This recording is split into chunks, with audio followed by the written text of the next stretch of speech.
જય હિન્દ વિદ્યાર્થી મિત્રો, હું ચેતન સર આપ સૌ વિદ્યાર્થી મિત્રોનું આરોગ્ય પાઠશાળામાં હાર્દિક સ્વાગત કરું છું. મિત્રો, આવનારી ગુજરાત ગૌણ સેવા પસંદગી મંડળ તથા ગુજરાત પંચાયત સેવા પસંદગી મંડળ આ બંને પરીક્ષાની અંદર સમાવેશ થતો એવો ટોપિક આરોગ્યને લગતી યોજનાઓ અને આરોગ્યને લગતા કાર્યક્રમોના આજે આપણે 100 જેટલા એમસીક્યુ લઈને આવી રહ્યા છે. તો ચાલો આપણે એક પછી એક એમસીક્યુની શરૂઆત કરીએ. તો સૌપ્રથમ પ્રશ્ન છે કે ચિરંજીવી યોજનાની શરૂઆત નીચેનામાંથી કયા વર્ષમાં થઈ હતી? જે ચિરંજીવી યોજના આવે છે પ્રસૂતા બહેનો માટે, સગર્ભા અવસ્થામાં જે પ્રસૂતિ કરાવવાની છે એમની માટે, તો એ યોજનાની શરૂઆત કયા વર્ષમાં થઈ હતી? તો કે 2005 ની અંદર. ત્યારબાદનો પ્રશ્ન છે કે ચિરંજીવી યોજનામાં છેલ્લે કયા વર્ષમાં સુધારો કરવામાં આવ્યો હતો? જે આ યોજના છે 2005 ની અંદર આમાં શરૂઆત કરવામાં આવી હતી, તો આમાં સુધારો કયા વર્ષમાં કરવામાં આવ્યો હતો? તો સુધારો આવ્યો હતો 2010 ની અંદર. એટલે કે યોજના શરૂ થયાના 5 વર્ષ પછી યોજનામાં સુધારો કરવામાં આવ્યો હતો. ત્યારબાદનો પ્રશ્ન છે કે નીચેનામાંથી કઈ યોજના હેઠળ વિનામૂલ્યે પ્રસૂતિ કરાવી શકાય છે? જે સગર્ભા બહેનોની પ્રસૂતિ છે તે વિનામૂલ્યે કઈ યોજના હેઠળ કરાવી શકાય છે? તો કે ચિરંજીવી યોજના હેઠળ વિનામૂલ્યે પ્રસૂતિ કરાવી શકાય છે. ત્યારબાદનો પ્રશ્ન છે કે ચિરંજીવી યોજના હેઠળ નીચેનામાંથી કઈ કઈ સહાય આપવામાં આવે છે? જ્યાં વિનામૂલ્યે પ્રસૂતિ તો કરાવી શકાય છે, આ ઉપરાંત બીજી કઈ સહાય આપવામાં આવે છે તેની વાત કરીએ. તો વિનામૂલ્યે દવા પણ આપવામાં આવે છે. આ ચિરંજીવી યોજના અંતર્ગત પ્રસૂતા બહેનોને વિનામૂલ્યે દવા પણ આપવામાં આવે છે.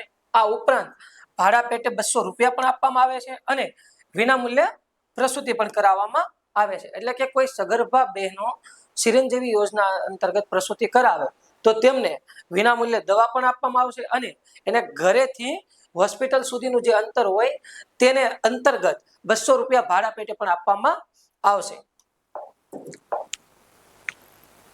ત્યારબાદનો પ્રશ્ન છે કે બાળ સખા યોજનાની શરૂઆત નીચેનામાંથી કયા વર્ષમાં થઈ હતી? જે બાળ સખા યોજના છે એની શરૂઆત કયા વર્ષમાં થઈ હતી? તો કે બાળ સખા યોજનાની શરૂઆત થઈ હતી ઈસવીસન 2009 ની અંદર. ત્યારબાદનો પ્રશ્ન છે કે હોસ્પિટલમાં નવજાત શિશુઓને લગતી કોઈ પણ બીમારી માટે નિઃશુલ્ક સેવા કઈ યોજના અંતર્ગત આપવામાં આવે છે? જે નવજાત શિશુ છે તેને લગતી તમામ પ્રકારની સુવિધા કઈ યોજના અંતર્ગત આપવામાં આવે છે? તો એમાં આવશે બાળ સખા યોજના અંતર્ગત નિઃશુલ્ક સેવા આપવામાં આવે છે. ત્યારબાદનો પ્રશ્ન છે કે જનની સુરક્ષા કાર્યક્રમ યોજનાની શરૂઆત નીચેનામાંથી કયા વર્ષમાં થઈ હતી? તો જનની સુરક્ષા કાર્યક્રમ યોજનાની શરૂઆત 2005 ની અંદર થઈ હતી. ત્યારબાદનો પ્રશ્ન છે કે નેશનલ રૂરલ હેલ્થ મિશન અંતર્ગત નીચેનામાંથી કઈ યોજનાનો અમલ કરવામાં આવ્યો છે? જે આ NRHM છે, એટલે કે નેશનલ રૂરલ હેલ્થ મિશન. બરાબર, આ નેશનલ રૂરલ હેલ્થ મિશન અંતર્ગત નીચેનામાંથી કઈ યોજનાનો અમલ કરવામાં આવ્યો હતો? તો આ કાર્યક્રમમાં આવશે જનની સુરક્ષા કાર્યક્રમનો અમલ કરવામાં આવ્યો હતો. ત્યારબાદનો પ્રશ્ન છે કે જનની સુરક્ષા કાર્યક્રમ યોજનામાં સુધારો કયા વર્ષમાં કરવામાં આવ્યો હતો? જ્યાં જનની સુરક્ષા કાર્યક્રમ છે, જે નેશનલ રૂરલ હેલ્થ મિશન અંતર્ગત જે યોજનાનો અમલ થયો હતો તેમાં સુધારો કયા વર્ષમાં કરવામાં આવ્યો હતો? તો કે 2009 ની અંદર સુધારો કરવામાં આવ્યો હતો. ત્યારબાદનો પ્રશ્ન છે કે જનની સુરક્ષા કાર્યક્રમ અંતર્ગત નાણાકીય પેકેજમાં ભારત સરકાર અને રાજ્ય સરકારનો ફાળો અનુક્રમે કેટલા ટકા હોય છે?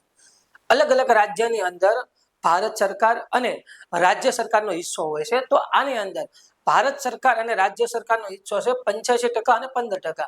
એટલે કે જનની સુરક્ષા કાર્યક્રમ અંતર્ગત 85% જે રકમ છે એ ભારત સરકાર આપશે, જ્યારે 15% જેટલી રકમ છે તે રાજ્ય સરકાર ભોગવશે. ત્યારબાદનો પ્રશ્ન છે જો કોઈ લાભાર્થી પાસે BPL કાર્ડ ઉપલબ્ધ ન હોય તો તે કોની પાસેથી આવકનું પ્રમાણપત્ર મેળવીને જનની સુરક્ષા યોજનાનો લાભ લઈ શકે છે? એટલે આ યોજનાનો લાભ લેવા માટે BPL કાર્ડની જરૂર હોય છે, અથવા જો BPL કાર્ડ ન હોય તો એક આવકનો દાખલાની જરૂર હોય છે. બરાબર, તો BPL કાર્ડ ન હોય તો આવી વ્યક્તિ આવકના દાખલા ઉપરથી પણ યોજનાનો લાભ લઈ શકે છે. તો આ આવકનો દાખલો વ્યક્તિ કઈ જગ્યાએથી કઢાવી શકશે તેની વાત છે. તો મામલતદાર પાસેથી પણ આવકનો દાખલો કઢાવી શકાશે. ત્યારબાદ મુખી કે અધિકારી પાસેથી પણ કઢાવી શકાશે અને તલાટી કમ મંત્રી પાસેથી પણ કઢાવી શકાશે. એટલે કે આપેલ તમામ જવાબ માન્ય રહેશે. ત્યારબાદનો પ્રશ્ન છે કે જનની સુરક્ષા યોજના અંતર્ગત સગર્ભા માતાને છેલ્લા 3 મહિનાના સમયગાળામાં પોષણયુક્ત ખોરાક અને દવાનો ખર્ચને પહોંચી વળવા કેટલી સહાય ચૂકવવામાં આવે છે? તો 500 રૂપિયાની જે સહાય છે તે દવા પેટે અને પોષણ પેટે સગર્ભા માતાને ચૂકવવામાં આવે છે. ત્યારબાદનો પ્રશ્ન છે કે જનની સુરક્ષા યોજના અંતર્ગત સંસ્થાકીય પ્રસૂતિ માટે વાહન વ્યવહાર પેટે ગ્રામ્ય વિસ્તારમાં લાભાર્થીને કેટલી રકમ ચૂકવવામાં આવે છે? એટલે કે કોઈ બેન પ્રસૂતિ કરાવવા માટે જિલ્લામાં જાય છે, તો જિલ્લામાંથી પ્રસૂતિ કરાવ્યા પછી એને ઘરે જવા માટે જે વાહન ભાડું હોય એ વાહન ભાડા પેટે કેટલી સહાય આપવામાં આવે છે? તો કે 200 રૂપિયાની સહાય આપવામાં આવે છે. જ્યારે ગ્રામ્ય વિસ્તાર આવશે ત્યારે વાહનના ભાડા પેટે 200 રૂપિયા આપવામાં આવશે અને જ્યારે શહેરી વિસ્તાર આવશે ત્યારે વાહનના ભાડા પેટે 100 રૂપિયા આપવામાં આવશે. ત્યારબાદનો પ્રશ્ન છે કે જનની સુરક્ષા યોજના અંતર્ગત સંસ્થાકીય પ્રસૂતિ માટે વાહન વ્યવહાર પેટે શહેરી વિસ્તારમાં લાભાર્થીને કેટલી રૂપિયાની સહાય મળવા પાત્ર છે? જે આપણે આગળ વાત કરી કે ગ્રામ્ય વિસ્તારમાં 200 રૂપિયા અને શહેરી વિસ્તારમાં 100 રૂપિયાની સહાય આપવામાં આવશે.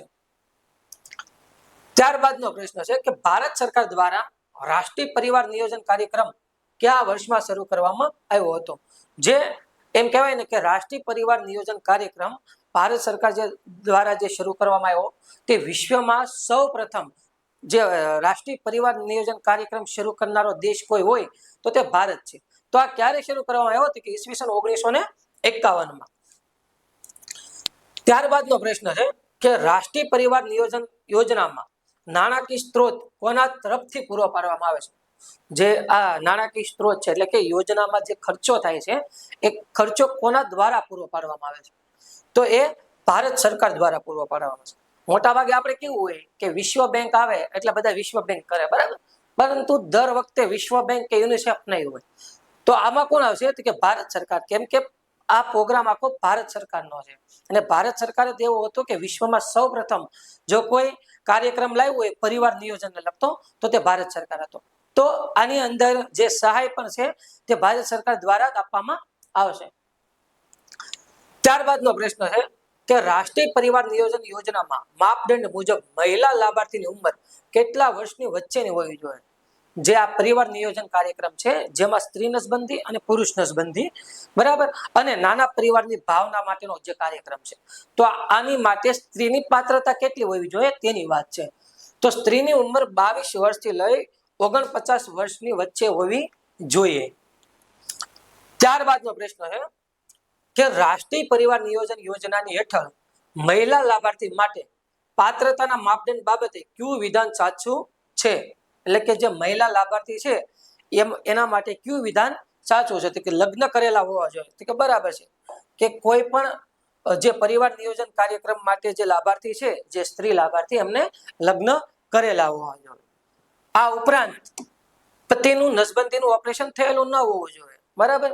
જો પુરુષનું ઓપરેશન થયેલું હોય એટલે કે પુરુષ નસબંધીનું ઓપરેશન થયેલું હોય તો સ્ત્રી નસબંધીના ઓપરેશનની જરૂર નથી, અથવા જો સ્ત્રી નસબંધી થઈ હોય તો પુરુષની જરૂર નથી. એટલે કે બંનેમાંથી કોઈ એક પાત્રની નસબંધી થવી હોવી જોઈએ.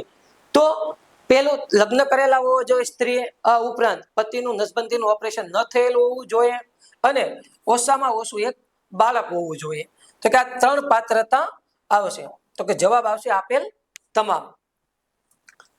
ત્યારબાદનો પ્રશ્ન છે કે રાષ્ટ્રીય પરિવાર નિયોજન કાર્યક્રમ અંતર્ગત પુરુષ લાભાર્થી માટે નસબંધી ઓપરેશન કરાવતી વખતે કેટલા વર્ષથી નીચેની ઉંમર હોવી જોઈએ?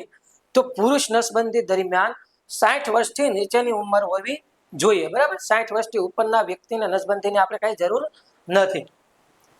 ત્યારબાદનો પ્રશ્ન છે કે રાષ્ટ્રીય પરિવાર નિયોજન યોજના હેઠળ પુરુષ નસબંધી માટે લાભાર્થીને કેટલી રોકડ સહાય અને મોટિવેટરને કેટલું વળતર મળવા પાત્ર છે?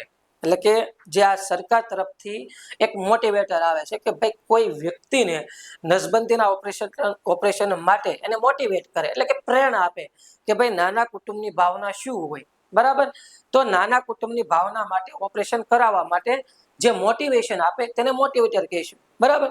તો આની અંદર લાભાર્થી કોઈ નસબંધીનું ઓપરેશન પુરુષ કરાવશે તો એને 1100 રૂપિયા આપવામાં આવશે અને જે મોટિવેટ કરશે એને 200 રૂપિયા આપવામાં આવશે. ત્યારબાદનો પ્રશ્ન છે કે રાષ્ટ્રીય પરિવાર નિયોજન કાર્યક્રમ અંતર્ગત બીપીએલ, એસસી અને એસટી કેટેગરીની મહિલા લાભાર્થીને સ્ત્રી નસબંધી ઓપરેશન કરાવવા માટે કેટલી રોકડ સહાય આપવામાં આવે છે? એટલે કે બીપીએલ કાર્ડ ધારક છે, આ ઉપરાંત એસસી એટલે કે શિડ્યુલ કાસ્ટ અને એસટી એટલે કે શિડ્યુલ ટ્રાઇબ્સ આ કેટેગરીની જે મહિલાઓ હોય ઈ સ્ત્રી નસબંધીનું જ્યારે ઓપરેશન કરાવશે ત્યારે એમને સરકાર તરફથી કેટલી સહાય આપવામાં આવશે તો કે 600 રૂપિયા સહાય આપવામાં આવશે. ત્યારબાદનો પ્રશ્ન છે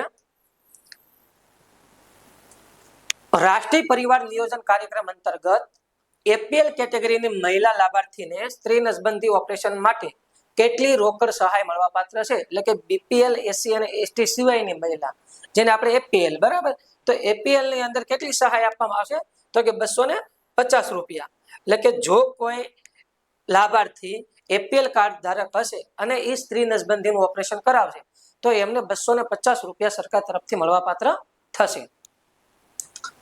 ત્યારબાદનો પ્રશ્ન છે કે રાષ્ટ્રીય પરિવાર નિયોજન કાર્યક્રમ અંતર્ગત બીપીએલ એપીએલ એસસી અને એસટી કેટેગરી માટે મોટિવેટરને કેટલા રૂપિયાની સહાય આપવામાં આવે છે. એનો મતલબ એવો થયો કે કોઈ સ્ત્રી નસબંધીનું ઓપરેશન કરાવવા માટે કોઈ મોટિવેટર હશે એ પાસે કોઈ પણ કેટેગરી હોય બીપીએલ હોય એપીએલ હોય એસસી હોય કે એસટી હોય તો જ્યારે સ્ત્રી નસબંધી ઓપરેશન માટે કોઈ વ્યક્તિને કોઈ બહેનોને જ્યારે મોટિવેટર કન્વિન્સ કરશે બરાબર એટલે એને મનાવશે કે ભાઈ આપણે તમારે ઓપરેશન કરાવવાનું છે કે નાના પરિવારની જે ભાવના માટે આપણે એને ઓપરેશન માટે રાજી કરશું તો એમને સ્ત્રી મોટિવેટર માટે 150 રૂપિયા આપવામાં આવશે. જે આ મોટિવેટર હશે જે નસબંધી માટે એમને મનાવશે એને 150 રૂપિયા આપવામાં આવશે. ત્યારબાદનો પ્રશ્ન છે કે રાષ્ટ્રીય રક્તપિત્ત નિયંત્રણ કાર્યક્રમ કયા વર્ષમાં શરૂ કરવામાં આવ્યો હતો જેને નેશનલ લેપ્રસી કંટ્રોલ પ્રોગ્રામ તરીકે પણ ઓળખવામાં આવે છે. તો આ નેશનલ લેપ્રસી કંટ્રોલ પ્રોગ્રામ બરાબર national leprosy control programme NLCP ની શરૂઆત કયા વર્ષમાં કરવામાં આવી હતી તો આ કાર્યક્રમની શરૂઆત કરવામાં આવી હતી ઈસવીસન 1955 ની અંદર. ત્યારબાદનો પ્રશ્ન છે કે રાષ્ટ્રીય રક્તપિત્ત નિયંત્રણ કાર્યક્રમમાં છેલ્લે કયા વર્ષે સુધારો કરવામાં આવ્યો જે નેશનલ લેપ્રસી કંટ્રોલ પ્રોગ્રામ 1955 માં આવ્યો હતો એની અંદર સુધારો કયા વર્ષે કરવામાં આવ્યો તો કે સુધારો કરવામાં આવ્યો 1983 ની અંદર અને આ 1983 ની અંદર જે સુધારો કરવામાં આવ્યો અને એનું નવું નામ આપવામાં આવ્યું બરાબર એ નવું નામ છે નેશનલ લેપ્રસી એલિમિનેશન પ્રોગ્રામ એટલે કે રાષ્ટ્રીય લેપ્રસી નિર્મૂલન કાર્યક્રમ જે 1983 ની અંદર અમલમાં આવ્યો. ત્યારબાદનો પ્રશ્ન છે કે રક્તપિત્તના ચિહ્નો અને લક્ષણો ધરાવતા તમામ દર્દીને કઈ સારવાર મફત આપવામાં આવે છે એટલે કે કોઈ વ્યક્તિને રક્તપિત્તના ચિહ્નો અને લક્ષણો જોવા મળે તો તેમને કઈ સારવાર આપવામાં આવે છે તો એની અંદર આવશે બહુ ઔષધીય સારવાર જેને MDT તરીકે પણ ઓળખવામાં આવે છે. MDT નું ફૂલ ફોર્મ થશે મલ્ટી ડ્રગ થેરાપી.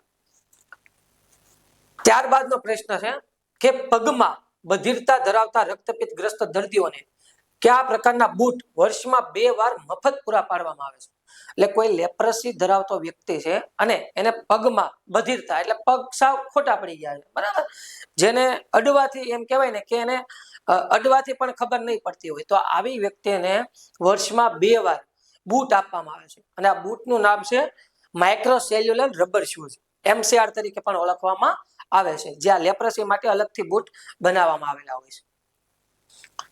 ત્યારબાદનો પ્રશ્ન છે કે વિકૃતિ ધરાવતા રક્તપિત્તગ્રસ્તો માટે રીકન્સ્ટ્રક્ટિવ સર્જરી ગુજરાતમાં કયા માન્ય સેન્ટર ખાતે મફત કરી આપવામાં આવે છે જે આપણે એમ કહેવાય ને કે સેન્ટર છે કે જ્યાં રક્તપિત્તગ્રસ્તો માટે રીકન્સ્ટ્રક્ટિવ સર્જરી કરવામાં આવે છે. આ સર્જરી ગુજરાતમાં 2 જગ્યાએ થાય છે.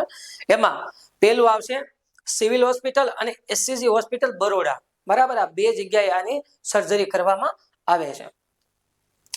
જ્યારે આ રક્તપિત્ત સેન્ટર છે એટલે રક્તપિત્ત સેન્ટર એ શું હોય મિત્રો રક્તપિત્ત સેન્ટર થી એમને દવા આપવામાં આવતી હોય બરાબર જો કોઈ લાભાર્થી હોય એને રક્તપિત્ત સેન્ટરેથી દવા આપવામાં આવતી હોય આ ઉપરાંત જે આપણે હમણાં આગળ વાત કરી MCR માઇક્રોસેલ્યુલર શૂઝ રબર શૂઝ તો આ જે પણ સહાય જે આપવામાં આવતી હોય તે તમામ પ્રકારની સહાય રક્તપિત્ત સેન્ટર ખાતેથી આપવામાં આવતી હોય ત્યાં ઓપરેશનની સુવિધા નથી હોતી બરાબર એટલે પછી પાછું તમે રક્તપિત્ત સેન્ટર ભાળી જાઓ એટલે દર વખતે આપણે ઈ ટીક નથી કરી નાખવાનું સિવિલ હોસ્પિટલ અને એસસીજી હોસ્પિટલ જે બરોડા આવે છે ત્યાં આ ઓપરેશન થશે. ત્યારબાદનો પ્રશ્ન છે કે રક્તપિત્તના દર્દીઓને બહુ ઔષધીય સારવાર કયા સ્તરે મફત પૂરી પાડવામાં આવે છે? તો આની અંદર આવશે પીએસસી, સીએસસી અને જનરલ હોસ્પિટલ ખાતે જે સારવાર છે એ મફત પૂરી પાડવામાં આવશે. એટલે કે એમડીટી ની જે સારવાર આપવામાં આવે છે, મલ્ટી ડ્રગ થેરાપી, જે દવા આપવામાં આવે છે, બરાબર, જેમાં રિફામ્પિસિન છે, ડેપ્સોન છે, આ બધી દવા કઈ જગ્યાએ મફત પૂરી પાડવામાં આવે છે? તો કે પ્રાથમિક આરોગ્ય કેન્દ્ર, ત્યારબાદ સીએસસી એટલે કે કમ્યુનિટી હેલ્થ સેન્ટર અને જનરલ હોસ્પિટલ. ત્યારબાદનો પ્રશ્ન છે કે રાષ્ટ્રીય વીમા યોજનાની શરૂઆત કયા વર્ષમાં કરવામાં આવી હતી? જે રાષ્ટ્રીય વીમા યોજના છે એની શરૂઆત કરવામાં આવી હતી 2008 ની અંદર, બરાબર. આ રક્તપિત્તમાં એક એ પણ પ્રશ્ન યાદ રાખજો કે રક્તપિત્તની અંદર જે ગંભીર પ્રકારના રક્તપિત્ત હોય અને એના ઓપરેશનની જો જરૂર પડે તો આની અંદર સરકાર 5,000 સુધીની સહાય આપે છે. ત્યારબાદનો પ્રશ્ન છે કે રાષ્ટ્રીય વીમા યોજનાનો નાણાકીય સ્ત્રોત નીચેનામાંથી કયો છે? જે આગળ આપણે જોયું કે 2008 ની અંદર રાષ્ટ્રીય વીમા યોજનાની શરૂઆત થઈ, તો આ રાષ્ટ્રીય વીમા યોજનાનો જે નાણાકીય સ્ત્રોત છે એ કયો છે? તો એની અંદર આવશે લેબર ડિપાર્ટમેન્ટ, બરાબર. મજૂર જે વર્ગ છે એની માટેનો જે ડિપાર્ટમેન્ટ હોય તે લેબર ડિપાર્ટમેન્ટ, આ ઉપરાંત આરોગ્ય અને પરિવાર કલ્યાણ અને આદિજાતિ વિભાગ, આ ત્રણેય જગ્યાએથી આનો લાભ મળવા પાત્ર છે. ત્યારબાદનો પ્રશ્ન છે કે રાષ્ટ્રીય વીમા યોજના અંતર્ગત કેટલી સહાય આપવામાં આવે છે? જે આ રાષ્ટ્રીય વીમા યોજના છે એની અંતર્ગત કેટલી સહાય આપવામાં આવે છે? તો કે 30,000 રૂપિયા સુધીની આની અંદર સહાય આપવામાં આવશે. ત્યારબાદનો પ્રશ્ન છે કે રાષ્ટ્રીય વીમા યોજનાનો લાભ નીચેનામાંથી કઈ સંસ્થા દ્વારા મળશે? બરાબર. જે આ રાષ્ટ્રીય વીમા યોજના છે એ કઈ સંસ્થા દ્વારા લાભ આપવામાં આવશે? તો કે સરકારી સંસ્થા દ્વારા. એમાં સ્થાનિક સંસ્થા કે જાહેર સંસ્થા કે આરોગ્ય સંસ્થા નહીં આવે, પણ જે સરકારી સંસ્થા છે તેના દ્વારા આ લાભ આપવામાં આવશે. ત્યારબાદનો પ્રશ્ન છે કે શાળા આરોગ્ય કાર્યક્રમની શરૂઆત કયા વર્ષમાં કરવામાં આવી હતી? ગુજરાતમાં દર વર્ષે શાળા આરોગ્ય કાર્યક્રમની શરૂઆત, આપણે એમ કહેવાય ને કે શાળા આરોગ્ય કાર્યક્રમ કરવામાં આવે છે. તો આ શાળા આરોગ્ય કાર્યક્રમની અંતર્ગત શું હોય મિત્રો?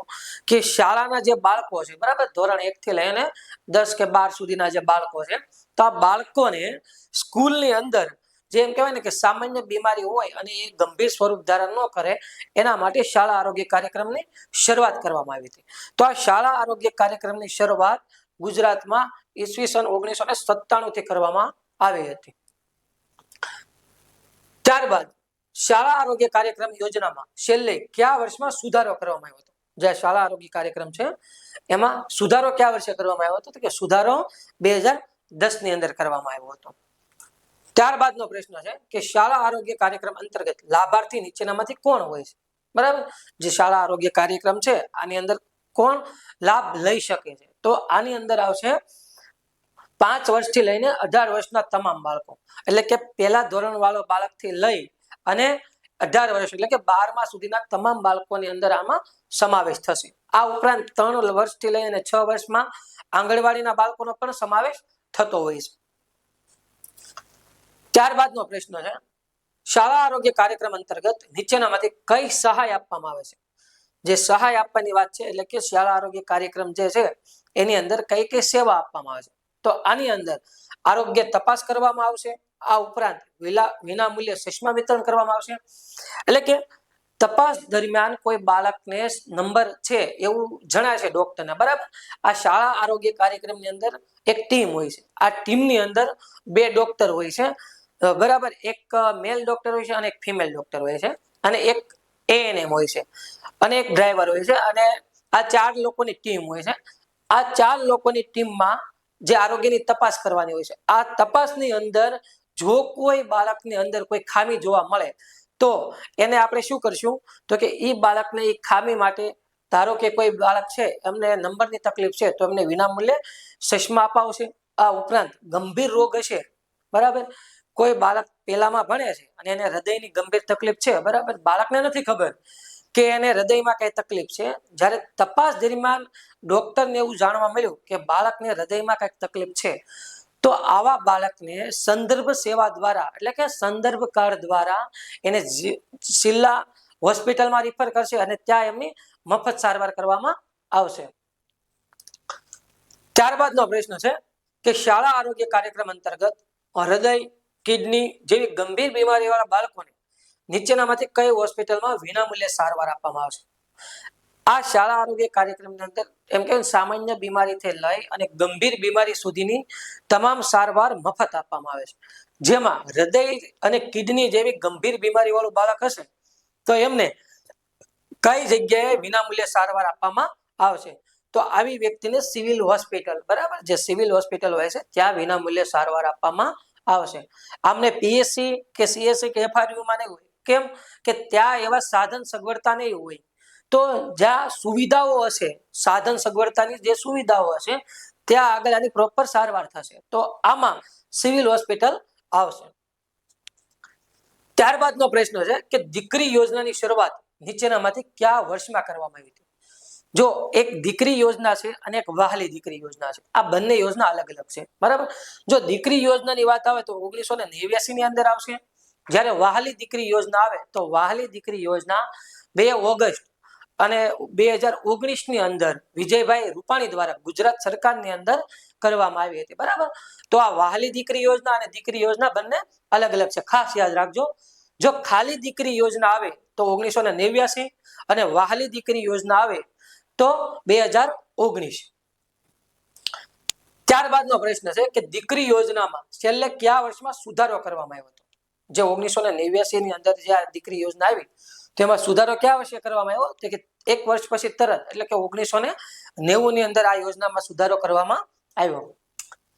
ત્યારબાદનો પ્રશ્ન છે કે દીકરી યોજના અંતર્ગત દીકરો ના હોય અને ફક્ત એક દીકરી હોય તેવા દંપતીને કેટલા રૂપિયાની સહાય મળવા પાત્ર છે?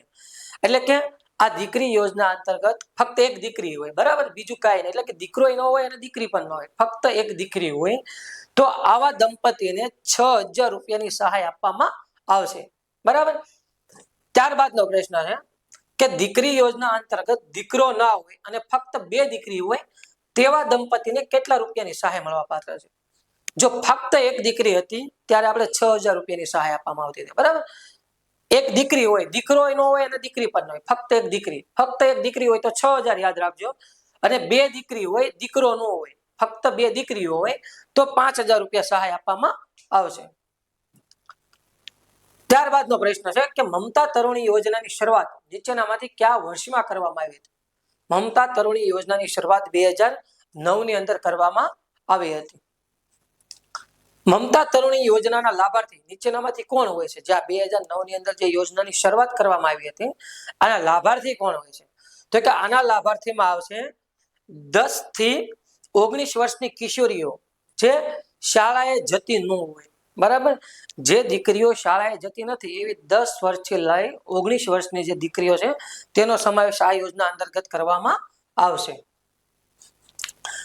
ત્યારબાદનો પ્રશ્ન છે કે મમતા તરુણી યોજના માટે નાણાકીય સ્ત્રોત ભારત સરકારના કયા પ્રોગ્રામ અંતર્ગત મળે છે? તો એની અંદર આવશે RCS એટલે કે રિપ્રોડક્ટિવ ચાઇલ્ડ હેલ્થ અને NRHM એટલે કે નેશનલ રૂરલ હેલ્થ મિશન. આ પ્રોગ્રામ અંતર્ગત મમતા તરુણી યોજના માટે નાણાકીય સ્ત્રોત પૂરું પાડવામાં આવશે. ત્યારબાદનો પ્રશ્ન છે કે મમતા તરુણી યોજનામાં કિશોરીઓને દર મહિને લોહ તત્વની કેટલી ગોળીઓ આપવામાં આવે છે? જે મમતા તરુણી યોજના છે એમાં કિશોરીઓ જે 10 વર્ષથી 19 વર્ષની જે કિશોરીઓ છે એને લોહ તત્વની જે ગોળી આપવામાં આવે છે જે લોહીના ટકા ન ઘટે એના માટે. તો આ લોહ તત્વની ગોળી મહિનામાં કેટલી વાર આપવામાં આવે છે? તો કે 4 વાર આ ગોળી આપવામાં આવે છે, એટલે કે દર અઠવાડિયે એક ગોળી આપવામાં આવશે. ત્યારબાદનો પ્રશ્ન છે કે મમતા તરુણી યોજના અંતર્ગત તરુણીઓનું વર્ષમાં કેટલી વાર વજન કરીને મોનિટરિંગ કરવામાં આવે છે? બરાબર. એમને કુપોષણનો શિકાર નથી બની અથવા એમના વજનમાં ઘટાડો નથી થયો, બરાબર, એની પોષણની સ્થિતિ સારી છે કે નહીં તે તપાસવા માટે દર 1 વર્ષની અંદર 3 વાર એમનું વજન કરવાનું હોય છે અને એનું મોનિટરિંગ કરવાનું હોય છે. ત્યારબાદનો પ્રશ્ન છે કે મમતા તરુણી યોજના અંતર્ગત કઈ ઉંમરની તરુણીઓને ટીટી આપવામાં આવે છે? ટીટી એટલે કે ટીટેનસ ટોક્સોઇડ નામની જે વેક્સિન છે એ આપવામાં આવશે. તો આની અંદર કઈ આવશે? 10 વર્ષ અને 16 વર્ષની ઉંમરે. આપ સૌ વિદ્યાર્થી મિત્રોને ખબર છે કે રસીકરણની અંદર જે ટીટેનસ ટોક્સોઇડ એટલે કે ધનુરની જે રસી આપવામાં આવે છે એ આપણે 10 વર્ષે અને 16 વર્ષે આપવામાં આવે છે. એટલે કે બાળક એમ કહેવાય ને એક પહેલામાં હોય એટલે સોરી 5મામાં હોય અને 10મામાં હોય ત્યારે આ ટીટેનસ ટોક્સોઇડ આપવામાં આવશે. ત્યારબાદનો પ્રશ્ન છે કે મમતા તરુણી યોજના અંતર્ગત મહિલા આરોગ્ય કાર્યકર દ્વારા કેટલા સમયના અંતરે તરુણીઓનું HB માપવાનું રહેશે, એટલે કે હિમોગ્લોબિનની તપાસ કરવાની રહેશે. તો હિમોગ્લોબિન દર 6 મહિને એટલે કે વર્ષની અંદર પૂછે તો વર્ષની અંદર 2 વાર, બરાબર, અને મહિનાનું પૂછે તો દર 6 મહિને 1 વાર. ત્યારબાદનો પ્રશ્ન છે કે મમતા ડોલી એટલે કે પાલખી યોજના કયા વર્ષથી શરૂ કરવામાં આવી હતી? જે આ મમતા ડોલી એટલે કે પાલખી યોજના કયા વર્ષથી શરૂ કરવામાં આવી હતી? તો કે 2010 અને 11 થી. ત્યારબાદનો પ્રશ્ન છે કે મમતા ડોલી યોજનાનો નાણાકીય સ્ત્રોત નીચેનામાંથી કયો છે? એટલે કે મમતા ડોલી છે એ યોજનાનો નાણાકીય સ્ત્રોત એને કોણ ભંડોળ પૂરું પાડશે? તો કે રાષ્ટ્રીય ગ્રામીણ સ્વાસ્થ્ય મિશન એટલે કે નેશનલ રૂરલ હેલ્થ મિશન જે NRHM છે તે પૂરું પાડશે. ત્યારબાદનો પ્રશ્ન છે કે મમતા ડોલી યોજનામાં અંતર્ગત નીચેનામાંથી કોણ લાભ મેળવવા માટે પાત્ર છે? એટલે કે જે મમતા ડોલી યોજના છે એના લાભાર્થી કોણ હોય? બરાબર, તો આ લાભાર્થી આની અંદર આવશે કે વિસ્તારની કોઈ પણ સગર્ભા માતા જે ગામના લિસ્ટમાં સામેલ હોય. એટલે એવું નહીં કે ભાઈ આમાં APL છે, SC છે, ST છે, બરાબર, કે APL છે. આમાં તમામ જે સગર્ભા માતા છે, બરાબર, વિસ્તારની કોઈ પણ સગર્ભા માતા એટલે કે ગામના લિસ્ટમાં ગામના રેશન કાર્ડની અંદર જે સગર્ભા માતાનો સમાવેશ થતો હશે તે તમામ માતા આની અંદર લાભ લઈ શકશે. ત્યારબાદનો પ્રશ્ન છે કે મમતા ડોલી યોજના અંતર્ગત કોઈ પણ પ્રકારની વાહનની વ્યવસ્થા ન હોય તેવા સંજોગોમાં સગર્ભાને નજીકમાં 108 સુવિધા અથવા સારવાર કેન્દ્ર સુધી પહોંચાડવા માટે કેટલા રૂપિયાની સહાય આપવામાં આવે છે? જ્યાં મમતા ડોલી છે એ એક સગર્ભા માતાને હોસ્પિટલ સુધી પહોંચાડવા માટેની યોજના છે, બરાબર. તો આની અંતર્ગત જો 108 ની સુવિધા ન હોય અને આપણે કોઈ બીજું વાહન બંધાવી અને એ માતાને સગર્ભા માતાને હોસ્પિટલ સુધી પહોંચાડીએ તો આમાં આપણે કેટલા રૂપિયાની સહાય મળશે? તો કે 200 રૂપિયાની સહાય મળવા પાત્ર થશે. ત્યારબાદનો પ્રશ્ન છે કે મમતા ડોલી યોજના અંતર્ગત મળતી સહાયની રકમ કોના દ્વારા ચૂકવવામાં આવે છે? જે આ મમતા ડોલી યોજના છે એની જે સહાય છે એ કોના દ્વારા ચૂકવવામાં આવશે?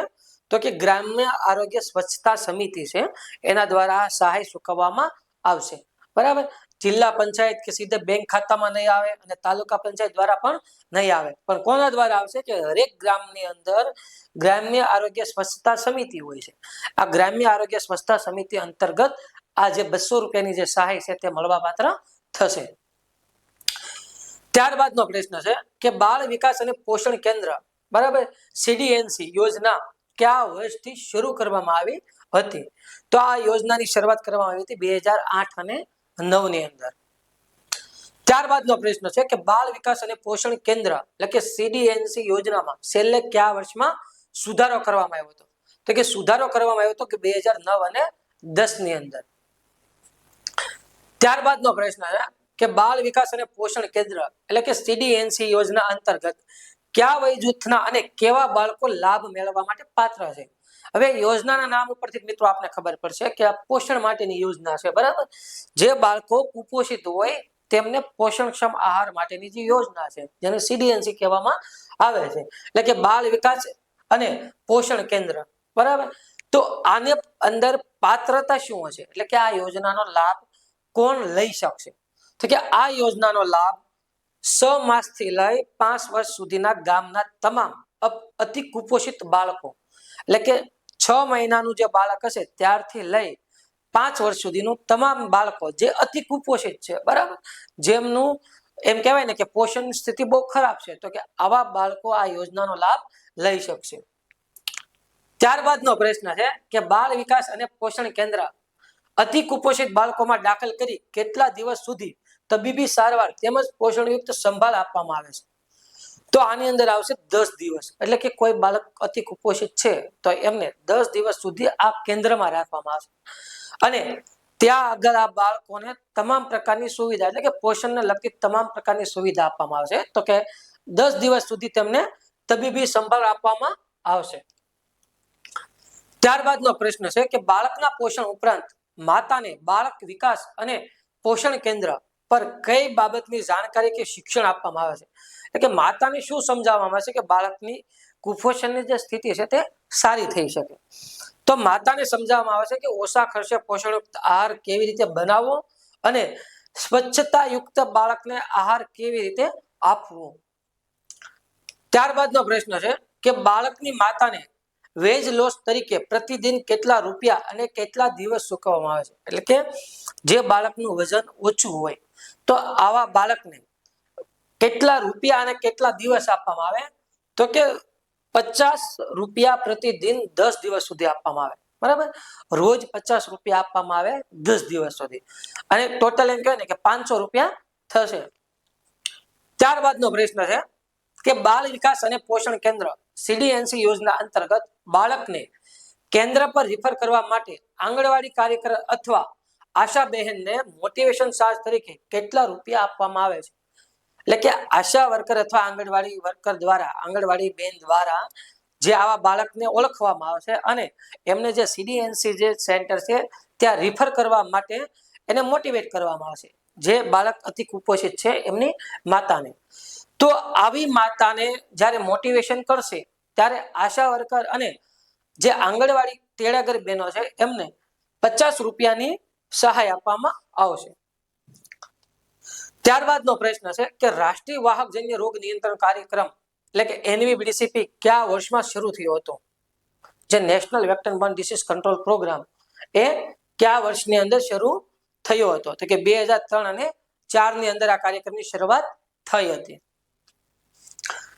ત્યારબાદનો પ્રશ્ન છે કે રાષ્ટ્રીય વાહકજન્ય રોગ નિયંત્રણ કાર્યક્રમમાં કયા વર્ષમાં સુધારો કરવામાં આવ્યો હતો? જે 2003 અને 4 ની અંદર જે કાર્યક્રમની શરૂઆત કરવામાં આવી હતી, આ કાર્યક્રમની અંદર સુધારો 2010 અને 11 માં કરવામાં આવ્યો હતો.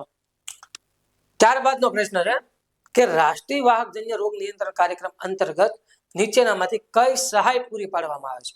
બરાબર, જે આ વાહકજન્ય એનવીબીડીસી એટલે કે national vector borne disease control programme છે તેની અંદર સહાયમાં શું આપવામાં આવે છે?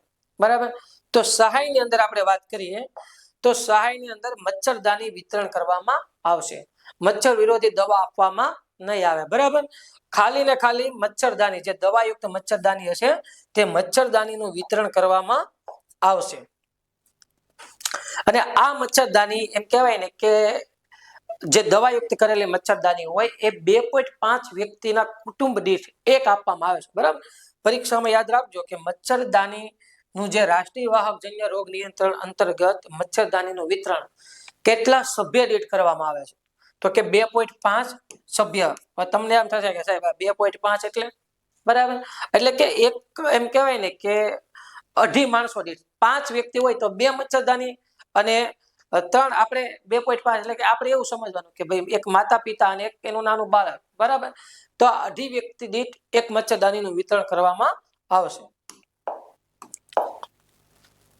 ત્યારબાદનો પ્રશ્ન છે કે રાષ્ટ્રીય વાહકજન્ય રોગ નિયંત્રણ કાર્યક્રમ અંતર્ગત નાણાકીય સ્ત્રોત કોના તરફથી મળે છે? જે એનવીબીડીસી છે બરાબર, એમાં જે નાણાકીય સ્ત્રોત છે એ શેના દ્વારા મળશે? તો કે રાજ્ય સરકારનું બજેટ હોય છે અને ભારત સરકાર તરફથી સાધન સામગ્રીના રૂપમાં સહાય મળે છે. જે આ મચ્છરદાની અને એ બધી જે વસ્તુ છે તે ભારત સરકાર તરફથી મળતી હોય છે. જ્યારે રાજ્ય સરકાર તરફથી શું હોય? તો કે રાજ્ય સરકાર તરફથી જે દવાઓ હોય છે બરાબર, તે દવાઓ પૂરી પાડવામાં આવશે. દવાઓની અંદર એબેટ છે એ બધાનો સમાવેશ થશે. બરાબર, એટલે વ્યક્તિને આપવાની નથી પણ આપણે જે પોરાનાશક કામગીરી જે કરવાની હોય છે, આ પોરાનાશક કામગીરી માટે જે દવા હોય આપણે તેની વાત છે. ત્યારબાદનો પ્રશ્ન છે કે જંતુનાશક દવાયુક્ત મચ્છરદાની યોજનાનો લાભ મેળવવા માટે લાભાર્થીની પાત્રતાનો માપદંડ શું હોય છે? જે આ જંતુનાશક જે દવાયુક્ત મચ્છરદાની છે બરાબર, એનો લાભ કોણ લઈ શકે? એટલે કે એ કોને મળવા પાત્ર છે? તો ગ્રામ્ય તથા શહેરી વિસ્તારના તમામ પરિવારો? તો કે ના, તમામ પરિવારોને મળવા પાત્ર નથી. ઉપરાંત બીપીએલ કાર્ડ ધરાવતા પરિવારોને? તો કે ના, આમાં એવું કઈ નથી હોતું કે ભાઈ બીપીએલ કાર્ડ હોય કે એપીએલ કાર્ડ હોય કે એસસી હોય એમને મળવા પાત્ર છે. બરાબર, તો મેલેરિયા માટે સંવેદનશીલ વિસ્તારમાં સમાવેશ પામતા ગામના લાભાર્થી કુટુંબોને આપવામાં આવશે. એટલે કે જે વિસ્તારની અંદર મેલેરિયા માટે જે સંવેદનશીલ છે બરાબર, જ્યાં મેલેરિયાના કેસો વધારે પ્રમાણમાં જોવા મળતા હોય તો આવા જે વિસ્તાર હોય છે ત્યાં અંતર્ગત આ જે મચ્છરદાની છે તે પૂરી પાડવામાં આવતી હોય છે. ત્યારબાદનો પ્રશ્ન છે કે કસ્તુરબા પોષણ સહાય યોજના ગુજરાત રાજ્યમાં કયા વર્ષથી શરૂ કરવામાં આવી છે? જે કસ્તુરબા પોષણ સહાય યોજના છે તે 2011 અને 12 થી શરૂ કરવામાં આવી છે. ત્યારબાદનો પ્રશ્ન છે કે કસ્તુરબા પોષણ સહાય યોજના હેઠળ લાભાર્થી માતાને કુલ કેટલી આર્થિક સહાય મળવા પાત્ર છે? બરાબર, તો આની અંદર આવશે કુલ 2100 રૂપિયા કસ્તુરબા પોષણ સહાય યોજના અંતર્ગત આપવામાં આવે છે, જે 700 રૂપિયાના 3 હપ્તાના રૂપિયા આપવામાં આવશે. કસ્તુરબા પોષણ સહાય યોજના હેઠળ સગર્ભાના પ્રથમ ત્રિમાસિક ગાળામાં મમતા દિવસના દિવસે નોંધણી કરાવવાથી કેટલા રૂપિયાની સહાય આપવામાં આવે છે? આપણે આગળ વાત કરી ને ભાઈ, કસ્તુરબા પોષણ સહાય યોજનાની અંદર કુલ 2100 રૂપિયા આપવામાં આવશે, પરંતુ જ્યારે કોઈ સગર્ભા માતા એને ખબર પડે કે ભાઈ તે માતા સગર્ભા અવસ્થા ધારણ કર્યું છે, ત્યારે એના પ્રથમ 3 મહિના, આ 3 મહિનાની અંદર જ્યારે આવી માતાઓ જે એમ કહેવાય ને કે મમતા દિવસમાં નજીકના પ્રાથમિક આરોગ્ય કેન્દ્ર કે સબ સેન્ટરની અંદર એની નોંધણી કરાવશે. બરાબર, તો મમતા કાર્ડ જે બેનો કઢાવશે એમને 700 રૂપિયાની સહાય મળવા પાત્ર થશે. ત્યારબાદનો પ્રશ્ન છે કે ચિરંજીવી યોજના અંતર્ગત સુવાવડના પ્રથમ અઠવાડિયામાં કેટલા રૂપિયાની સહાય મળવા પાત્ર થશે? બરાબર, જે આ કસ્તુરબા પોષણ સહાય યોજનામાં સુવાવડના પ્રથમ અઠવાડિયાની અંદર પણ 700 રૂપિયા મળવા પાત્ર થશે. ત્યારબાદનો પ્રશ્ન છે કે જનની શિશુ સુરક્ષા કાર્યક્રમ કયા વર્ષમાં શરૂ કરવામાં આવ્યો હતો? તો જનની શિશુ સુરક્ષા કાર્યક્રમ 2011-12 ની અંદર શરૂ કરવામાં આવ્યો હતો. આની અંદર આપણે આગળ વાત કરીએ આગળ પ્રશ્નની કે ચિરંજીવી યોજના આપણે જે 3 હપ્તાની વાત કરી, જેમાં પહેલો હપ્તો આવશે કે જ્યારે માતાને સગર્ભા અવસ્થાની ખબર પડે અને પ્રથમ 3 મહિનાની અંદર જ્યારે માતા પોતાની નોંધણી મમતા કાર્ડમાં કરાવશે ત્યારે એને પહેલો હપ્તો આપવામાં આવશે. ત્યારબાદ બીજો હપ્તાની આપણે વાત કરી તો બાળકના જન્મ પછી તેમને બીજો હપ્તો એટલે કે પ્રથમ અઠવાડિયાની અંદર બીજો હપ્તો મળશે, તે પણ 700 રૂપિયાનો હશે. અને ત્રીજો હપ્તો જ્યારે બાળક 9 થી 12 મહિનાનો થાય અને સંપૂર્ણ રસીકરણ કરાવશે ઓરી અને વિટામિન એ સાથે, બરાબર, ત્યારે તેમને ત્રીજો હપ્તો મળવા પાત્ર થશે. એટલે કે ટોટલ 3 હપ્તા 700 રૂપિયાના આપવામાં આવશે અને ટોટલ સહાય 2100 રૂપિયા આપવામાં આવશે. ત્યારબાદનો પ્રશ્ન છે કે જન્મી શિશુ સુરક્ષા કાર્યક્રમ કયા વર્ષમાં શરૂ કરવામાં આવ્યો હતો? તો કે 2011-12 ની અંદર. ત્યારબાદનો પ્રશ્ન છે કે જનની શિશુ સુરક્ષા કાર્યક્રમમાં છેલ્લે કયા વર્ષમાં સુધારો કરવામાં આવ્યો હતો? જે 11-12 ની અંદર કાર્યક્રમ આવ્યો એમાં સુધારો કયા વર્ષમાં કરવામાં આવ્યો? તો કે 2011 ની અંદર જ તે. બરાબર, સ્ટાર્ટિંગ ની અંદર આ યોજનાની શરૂઆત થઈ હતી અને એન્ડ ની અંદર આની અંદર સુધારો કરવામાં આવ્યો હતો. ત્યારબાદનો પ્રશ્ન છે કે સગર્ભા માતાની પ્રસૂતિ બાદ 42 દિવસ સુધી અને નવજાત શિશુને 30 દિવસ સુધી ફક્ત સરકારી સંસ્થાઓમાં નિઃશુલ્ક આરોગ્ય સારવાર કઈ યોજના અંતર્ગત આપવામાં આવે છે? એટલે કે સગર્ભા માતાને પ્રસૂતિ પછી 42 દિવસ અને નવજાત શિશુને 30 દિવસ સુધી સંસ્થાકીય નિઃશુલ્ક સારવાર કઈ યોજના? તો આની અંદર આવશે જનની શિશુ સુરક્ષા કાર્યક્રમ. આની અંદર બે જે એમ કહેવાય ને કે 2 શબ્દો આવ્યા, એક જનની એટલે કે માતા અને એક બીજું છે શિશુ એટલે કે નવજાત બાળક. એટલે આપણે પ્રશ્નો પરથી ખબર પડી જાય કે આ યોજના જનની શિશુ સુરક્ષા કાર્યક્રમ હશે. ત્યારબાદનો પ્રશ્ન છે કે જનની શિશુ સુરક્ષા કાર્યક્રમ અંતર્ગત નીચેનામાંથી કઈ સહાય મળવા પાત્ર છે? જે જનની શિશુ સુરક્ષા કાર્યક્રમ છે એની અંદર કઈ સહાય મળવા પાત્ર છે? તો આની અંદર આવશે નિઃશુલ્ક સિઝેરિયન સેવા, એટલે કે જે એવી કન્ડિશન હશે કે માતાનું સિઝેરિયન કરાવવું પડશે તો આની અંદર નિઃશુલ્ક સિઝેરિયન પણ કરાવી શકાશે. આ ઉપરાંત મફત સંસ્થાકીય પ્રસૂતિ સેવા એટલે કે સંસ્થાની અંદર જ્યારે મફતમાં ડિલિવરી પણ કરાવી શકાય છે અને મફત લેબોરેટરી સેવા, બરાબર, જે લેબોરેટરી પણ તપાસ કરવાની આવશે તે પણ આપણે આની અંદર ફ્રીમાં કરવામાં આવશે. ત્યારબાદનો પ્રશ્ન છે કે મુખ્યમંત્રી અમૃતમ યોજનાની શરૂઆત કયા વર્ષમાં કરવામાં આવી હતી? જે મુખ્યમંત્રી અમૃતમ યોજના, હાલ તે યોજનાનું નામ પ્રધાનમંત્રી એમ કહેવાય ને પીએમ જય તરીકે આપણે ઓળખવામાં આવે છે, પ્રધાનમંત્રી જન આરોગ્ય યોજના કે કાર્યક્રમ. તો આ જે મુખ્યમંત્રી અમૃતમ યોજના હતી તેની શરૂઆત કયા વર્ષમાં કરવામાં આવી હતી? તો કે 2012 અને 13 ની અંદર કરવામાં આવી હતી. ત્યારબાદનો પ્રશ્ન છે કે મુખ્યમંત્રી અમૃતમ યોજનાનો લાભ મેળવવા માટે લાભાર્થીની પાત્રતાના ધોરણો નીચેનામાંથી કોણ છે? તો આની અંદર આવશે ગરીબી રેખા હેઠળના બીપીએલ પરિવારો, જે બિલો પોવર્ટી લાઇનના જે પરિવારો છે, બરાબર, તે આ યોજનાનો લાભ લઈ શકશે. ત્યારબાદનો પ્રશ્ન છે કે મુખ્યમંત્રી અમૃતમ યોજના અંતર્ગત કુટુંબ દીઠ વાર્ષિક મહત્તમ કેટલા રૂપિયા સુધીની કેશલેસ સારવાર આપવામાં આવે છે? બરાબર, હાલમાં જે પીએમજય કાર્ડ છે, બરાબર, એની પહેલાનું વર્ઝન છે આ મુખ્યમંત્રી અમૃતમ કાર્ડ. મુખ્યમંત્રી અમૃતમ કાર્ડની અંદર 2 લાખ રૂપિયાની સહાય આપવામાં આવતી હતી, જ્યારે પીએમજય કાર્ડની અંદર 5 લાખ અને 10 લાખ બંને આપણે સહાય આપવામાં આવે છે. ઘણી જગ્યાએ આપણે હાલમાં કાર્ડની અંદર 5 લાખ લખેલો આવે છે, પણ વચ્ચે 10 લાખ પણ આવ્યો હતો, બરાબર. તો જ્યારે મુખ્યમંત્રી અમૃતમનું પૂછે તો અમૃતમની અંદર 2 લાખ સુધીની સહાય આપવામાં આવતી હતી. ત્યારબાદનો પ્રશ્ન છે કે મુખ્યમંત્રી અમૃતમ યોજના અંતર્ગત નીચેનામાંથી કઈ ગંભીર બીમારીઓનો સમાવેશ સારવારના એક પેકેજમાં કરવામાં આવ્યો છે? બરાબર, તો જે આ મુખ્યમંત્રી અમૃતમ યોજના જે કાર્ડ છે એની અંતર્ગત કેવા પ્રકારની બીમારીઓ હોય તેમાં આ કાર્ડનો ઉપયોગ કરી શકાતો? તો એમાં હૃદય છે, મગજ અને કિડનીને લગતી ઘનિષ્ઠ સારવાર છે. આ ઉપરાંત બર્ન એટલે કોઈ દાજુ હોય કે કેન્સર હોય તેનો પણ સમાવેશ કરવામાં આવશે, અને ગંભીર ઈજાનો પણ સમાવેશ કરવામાં આવશે. એટલે કે જવાબ આવશે આપેલ તમામ.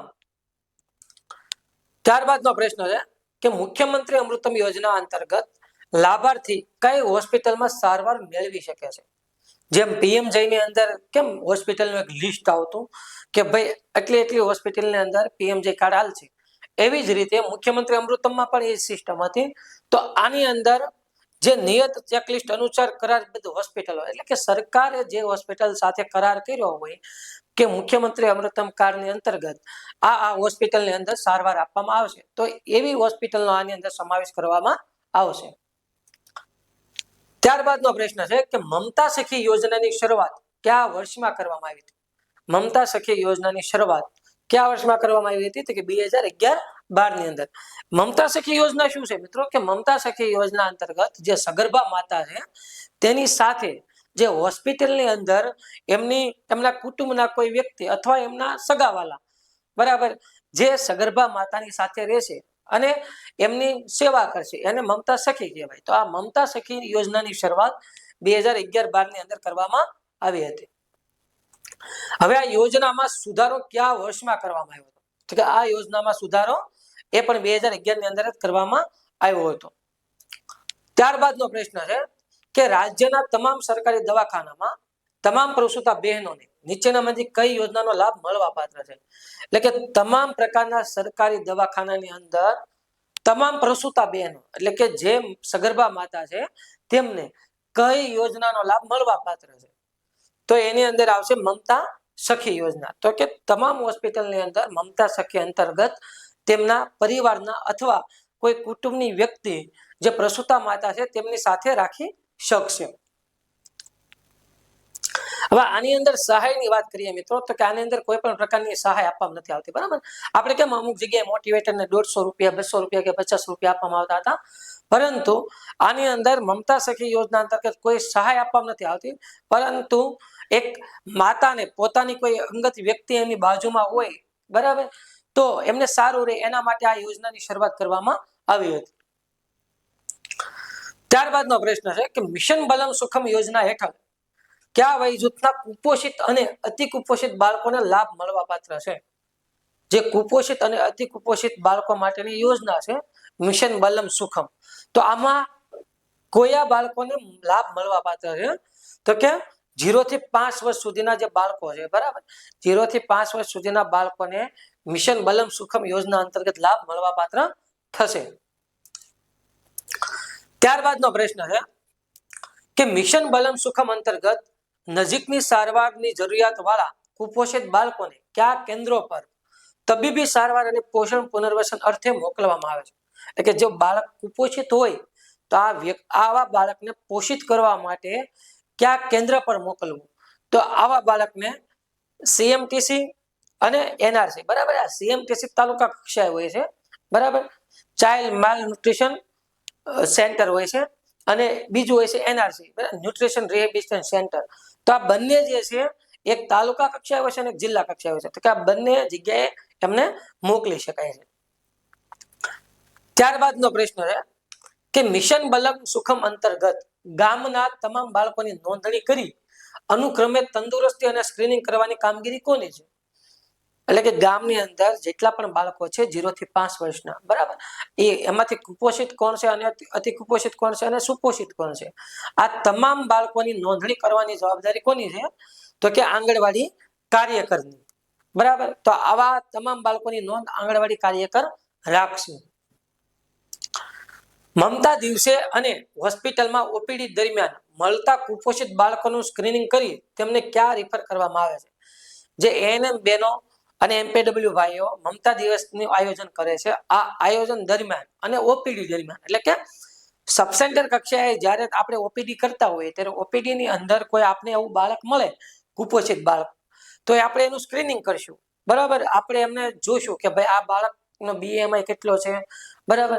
અને આપણે એવું લાગે કે આ બાળક કુપોષિત છે, જે કુપોષણના ક્રાઇટેરિયામાં આવતું હોય, તો આવા બાળકોને કઈ જગ્યાએ આપણે રિફર કરવાના છે? તો આવા બાળકોને બાળ સેવા કેન્દ્રની અંદર, જે સીએમટીસી હતું ને એની અંદર આપણે આને રિફર કરવાના રહેશે. ત્યારબાદનો પ્રશ્ન છે કે સીએમટીસી અથવા એનઆરસી કેન્દ્ર પર દાખલ બાળક અને તેની માતાને ભોજન આપવા અંગે કયો નિયમ સાચો છે? બરાબર. આવું જે સેન્ટર હોય એની અંદર બાળકને અને માતાને બંનેને ભોજન આપવાનું આવતું હોય છે. તો આવાની અંદર બાળકને દર 2 કલાકે ભોજન આપવામાં આવે છે, બરાબર. 0 થી 5 વર્ષનું બાળક હોય તો એને દર 2 કલાકે અને માતાને 3 ટાઈમ. એટલે દિવસમાં માતાને તો ફિક્સ જ છે કે 3 ટાઈમ જ ભોજન, પણ બાળકને દર 2 કલાકે ભોજન આપવામાં આવે છે. ત્યારબાદનો પ્રશ્ન છે કે મિશન બલમ સુખમ યોજના અંતર્ગત બાળકને સામાન્ય રીતે કેટલા દિવસ સુધી સીએમટીસી અને એનઆરસી માં રોકાવાનું હોય છે? આવું બાળક હોય જે કુપોષિત છે તેમને સીએમટીસી અને એનઆરસી, બરાબર, એટલે કે જિલ્લા કક્ષા અને તાલુકા કક્ષાએ કેટલા દિવસ રોકાવાનું હોય? તો એને રોકાવાનું હોય છે 14 દિવસ સુધી. તો આવા બાળક 14 દિવસ સુધી ત્યાં એમને એમ કહેવાય ને કે પોષણ આપવાની કામગીરી શરૂ રાખવાની હોય છે. ત્યારબાદનો પ્રશ્ન છે કે મિશન બલમ સુખમ યોજના હેઠળ લાભાર્થીને અપાતા 3 ફોલોઅપના કુલ કેટલા રૂપિયા આપવામાં આવે છે? જે આવું બાળક હોય એને ફોલોઅપ માટે આવવાનું હોય છે, બરાબર. એમાં 3 ફોલોઅપ હોય છે. આમ તો ગણીએ ને તો દર 15 દિવસે ફોલોઅપ હોય છે. પહેલા 15 દિવસે, પછી 30મા દિવસે, પછી 45મા દિવસે અને 60મા દિવસે. તો જે 3 ફોલોઅપ હોય એના કેટલા રૂપિયા આપવામાં આવે? તો એના આપણે આપવામાં આવશે 900 રૂપિયા. એટલે કે હરેક ફોલોઅપમાં 300 રૂપિયા બાળકને આપવામાં આવશે. ત્યારબાદનો પ્રશ્ન છે કે નેશનલ આયર્ન પ્લસ ઇનિશિયેટિવ, એટલે કે નીપી, જે નીપી કાર્યક્રમ છે તે અંતર્ગત કયા વય જૂથના શાળાએ ન જતા બાળકોને આંગણવાડીમાં આવરી લેવામાં આવે છે? જે નીપી કાર્યક્રમ છે, જે આયર્ન પ્લસ ઇનિશિયેટિવ, બરાબર, જે લોહ તત્વની ઉણપથી થતા રોગો, એટલે કે એનિમિયા છે, આવા રોગો ન થાય એની માટે આપણે એક આંગણવાડી કેન્દ્ર ખાતે આવા બાળકોને આવરી લેવાના હોય છે. તો એ કઈ વય જૂથના બાળકોને આવરી લેવામાં આવે છે? તો કે 5 થી 10 વર્ષની વય જૂથના બાળકોને આવરી લેવામાં આવે છે. ત્યારબાદનો પ્રશ્ન છે કે 6 મહિનાથી 5 વર્ષ સુધીના તમામ બાળકોને આયર્ન ફોલિક એસિડ, એટલે કે આઈએફએ સિરપ કોના દ્વારા આપવામાં આવે છે? તો આની અંદર આવશે આશા વર્કર દ્વારા. જે આયર્ન ફોલિક એસિડની જે સિરપ હોય, બરાબર, એ આશા વર્કર બહેનો દ્વારા આપવામાં આવશે. ત્યારબાદનો પ્રશ્ન છે કે નેશનલ આયર્ન પ્લસ ઇનિશિયેટિવ યોજનાના મુખ્ય લાભાર્થીઓમાં નીચેનામાંથી કોનો સમાવેશ થતો નથી? જે આ નીપી કાર્યક્રમ છે એ યોજનાનો લાભ કોને મળવાપાત્ર નથી, બરાબર. તો 60 વર્ષથી વધુ ઉંમરના વૃદ્ધો હોય અને આ યોજનાનો લાભ મળવાપાત્ર નથી, પરંતુ સગર્ભા માતાને આ યોજનાનો લાભ મળશે, બરાબર. આ ઉપરાંત ધાત્રી માતા, એટલે કે જે માતાએ બાળકને જન્મ આપ્યો છે એવી માતાનો પણ આમાં સમાવેશ થશે. તેમજ પ્રજનન વયની મહિલાઓ, એટલે કે આપણે એમ કહેવાય ને કે જે 22 થી લઈ અને 49 વર્ષ કે 21 થી લઈને 45 વર્ષ, બરાબર, તો આવી તમામ બહેનોનો આમાં સમાવેશ થશે. ત્યારબાદનો પ્રશ્ન છે કે 4 વર્ષથી 19 વર્ષ સુધીના શાળાએ ન જતા બાળકોને આયર્ન ફોલિક એસિડની ગોળીઓ કોના દ્વારા આપવામાં આવે છે? જે શાળાએ જતા નથી એવા બાળકોની વાત છે, બરાબર. તો એવા બાળકોને આંગણવાડી વર્કર દ્વારા આયર્ન ફોલિક એસિડની ગોળી આપવામાં આવશે. ત્યારબાદનો પ્રશ્ન છે કે સગર્ભા અને ધાત્રી માતાઓને આયર્ન ફોલિક એસિડની ગોળી આપવાની જવાબદારી કોની છે? સગર્ભા અને ધાત્રી માતા આવે એટલે સગર્ભા અને ધાત્રી માતાની અંદર આવશે આપણે ફિમેલ હેલ્થ વર્કર એટલે કે FSW બહેનો દ્વારા સગર્ભા અને ધાત્રી માતાને ગોળી આપવામાં આવશે. જ્યારે બાળકોની વાત આવે તો બાળકોની અંદર હંમેશા આપણે યાદ રાખશું કે આપણે આશા વર્કર અને આંગણવાડી વર્કરનો સમાવેશ થશે. ત્યારબાદનો પ્રશ્ન છે કે નેશનલ આયર્ન પ્લસ ઇનિશિયેટિવ અંતર્ગત લાભાર્થીને મુખ્યત્વે કઈ સહાય આપવામાં આવશે? જ્યાં નીપી છે, બરાબર, આ નીપીની અંતર્ગત કઈ સહાય આપવામાં આવશે? તો આની અંદર આપશે આયર્ન ફોલિક એસિડ એટલે કે આયર્ન ફોલિક એસિડની ગોળી જે લોહ તત્વ અને પાંડુ રોગની ઉણપથી બચવા માટે જે ગોળી આપવામાં આવે છે તે ગોળીનો સમાવેશ થશે. ત્યારબાદનો પ્રશ્ન છે કે ચિરંજીવી યોજનામાં ખાનગી ક્ષેત્રે ક્યાં નિષ્ણાંત તબીબોને જોડવામાં આવે છે? જે આપણે ચિરંજીવી યોજના આગળ જોઈ હતી કે ભાઈ પ્રસૂત માતા માટે જે યોજનાઓ હતી, બરાબર છે, સગર્ભા અવસ્થા માટે, તો એ યોજનામાં ખાનગી ક્ષેત્ર એટલે કે જે પ્રાઇવેટ હોસ્પિટલો હોય તેના નિષ્ણાંતોને જોડવામાં આવે છે. તો એ ક્યાં નિષ્ણાંત હોય તેને જોડવામાં આવે? તો સ્ત્રી રોગ નિષ્ણાંત, જે સ્ત્રી રોગ નિષ્ણાંત છે તેને જોડવામાં આવશે. ત્યારબાદનો પ્રશ્ન છે કે ચિરંજીવી યોજના અંતર્ગત પ્રસૂતા માતાને દવાખાને આવવા અને જવાના ભાડા પેટે ડોક્ટર દ્વારા કેટલી રોકડ રકમ આપવામાં આવે છે? આપણે આગળ વાત કરી હતી કે જે ચિરંજીવી યોજનામાં કોઈ બેન પ્રસૂતિ કરાવવા માટે આવે છે તો એમને ભાડા પેટે પૈસા આપવામાં આવે છે. તો આ ભાડા પેટેને 200 રૂપિયા આપવામાં આવશે, બરાબર. જો શહેરી વિસ્તાર છે તે 100 રૂપિયા અને ગ્રામ્ય વિસ્તારની અંદર 200 રૂપિયાની સહાય આપવામાં આવે છે. ત્યારબાદનો પ્રશ્ન છે કે ચિરંજીવી યોજના અંતર્ગત હોસ્પિટલમાં દાખલ થનાર પ્રસૂતાની સારવાર માટેની જરૂરી દવાઓ કોના દ્વારા વિનામૂલ્યે આપવામાં આવે છે? જ્યાં પ્રસૂતિ માટેની દવાઓ છે તે જે તે ખાનગી દવાખાના ડોક્ટર દ્વારા જ આપવામાં આવશે. એટલે કે જ્યાં પ્રસૂતિ થઈ હોય છે ત્યાં એ ડોક્ટર દ્વારા એને દવા પણ વિનામૂલ્યે આપવામાં આવશે, બરાબર. એટલે ખાનગી હોસ્પિટલ હશે તો પણ ચિરંજીવી યોજના અંતર્ગત જો એ માતાની ડિલિવરી ત્યાં થઈ હશે તો તમામ પ્રકારની સુવિધા તેને મફત આપવામાં આવશે. ત્યારબાદનો પ્રશ્ન છે કે બાળ સખા યોજના હેઠળ કેટલા દિવસ સુધીના નવજાત શિશુઓને લાભ મળવા પાત્ર છે? તો કે બાળ સખા યોજના અંતર્ગત 30 દિવસ સુધી બાળકને લાભ મળવા પાત્ર છે. ત્યારબાદ એટલે કે છેલ્લો પ્રશ્ન આપણે જોઈએ તો કે બાળ સખા યોજના હેઠળ સાથે આવનારા આશા કાર્યકરને પ્રોત્સાહન રકમ પેટે કેટલી રકમ ચૂકવવામાં આવે છે? તો આશા વર્કર બહેનોને 50 રૂપિયાની રોકડ રકમ ચૂકવવામાં આવે છે. તો મિત્રો આ હતા આપણે આરોગ્યને લગતી યોજનાઓ અને આરોગ્યને લગતી જે કાર્યક્રમો છે તેના 100 જેટલા MCQ. આશા રાખીએ છીએ કે આવનારી પરીક્ષાની અંદર જો MCQ આવશે એટલે કે જો પ્રશ્ન પૂછાશે જે આ આરોગ્યને લગતી યોજના અને કાર્યક્રમો તો આની બહાર નહીં હોય, બરાબર.